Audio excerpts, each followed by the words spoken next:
Hello, I'm Dr. Arundhati Dasgupta and I'm a consultant endocrinologist based at Siliguri, West Bengal. Today we'll be talking about cycling, which is actually a very good form of exercise, but unfortunately not as rampantly practiced as it should be. You would be knowing that across the world, in a lot of European countries, and in fact in a lot of Asian countries as well, a lot of people cycle to work. They use it as a very common mode of transportation, as also for exercise. But in our country, unfortunately, particularly in the urban setup, cycle has probably taken a back seat. Cycling has taken a back seat, and why? We do not know. We are more often using cars. We are not traveling to our work through, with the use of cycles. And as such, also as a form of exercise, cycles are lesser used. I wouldn't say they're not used, they are, but they're lesser used than you would see them, elsewhere in the world. So let us discuss a little bit about, the cycles and, what kind of calories do you burn if you're using a cycle? What are the various aspects that affect the burning of calories, etc. But before we go into the medical part of it, let me tell you something about the historical part of cycles.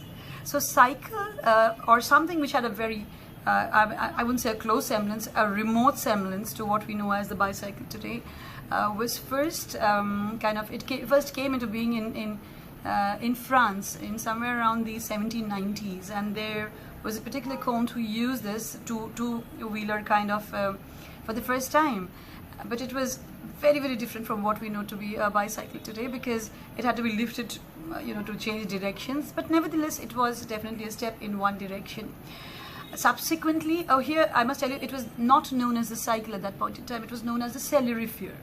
Now, subsequently, there have been various names with modifications that happened along. It has been known as a Draisienne, and it has also been known as a body shaker, because when you rode a cycle, it used to be so rough that it was known as a body shaker.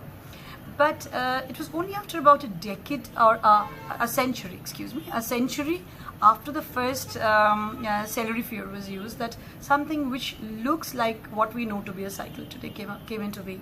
And that was through Rover, and now it had pedals, it had chains, it had steerings, and subsequently there have been a lot of other modifications in the cycles. Now we have customized cycles and so many other forms of cycles. So if you decide to go about your exercise with the help of cycles, then what is the amount of calories that you would lose, right? That will be the first question. So what kind of cycle should you use? So when you're talking about a loss of calories, there would be a lot of other points which would be important, which would be playing a role there, right? So say number one would be, say, what is the type of cycle that you're using. Number two, what is your weight? Because somebody who has a higher weight burns more of calories, right?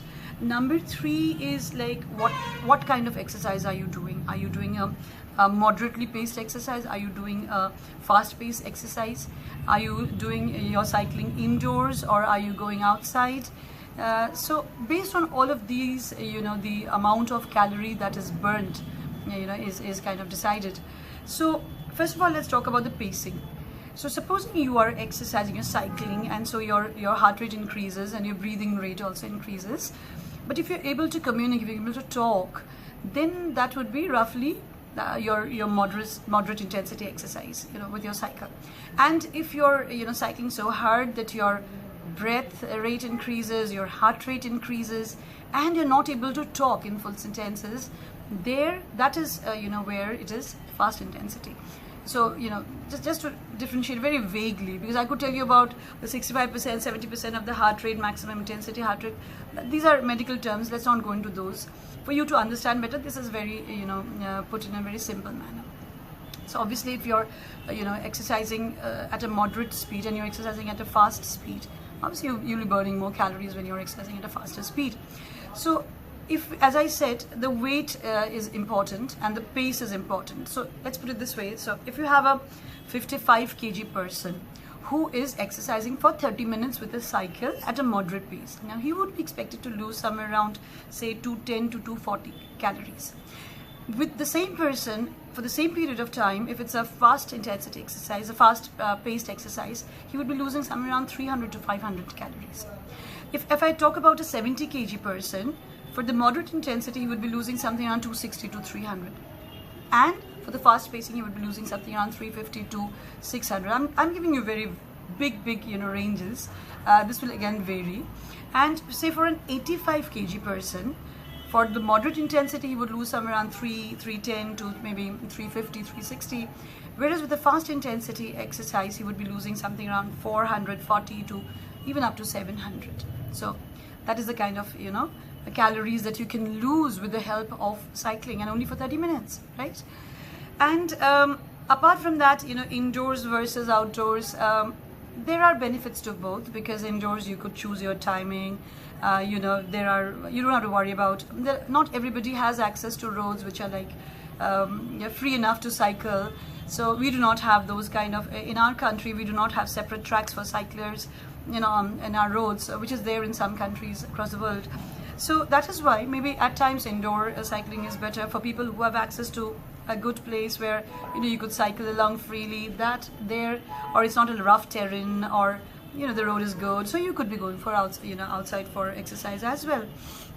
So that is the difference. Now, what else does cycling do apart from burning calories? It is, remember, it is not very high impact exercise. High impact exercise, say like jogging and others. So people who have problem with the knees and all, they have a high impact on the knees. So it could be a little problematic for them. For cycling, you could determine your pace. You could determine at which point in time you want to, make it a little slow. At the same time, you're cycling and you're getting the benefits of cycling, right?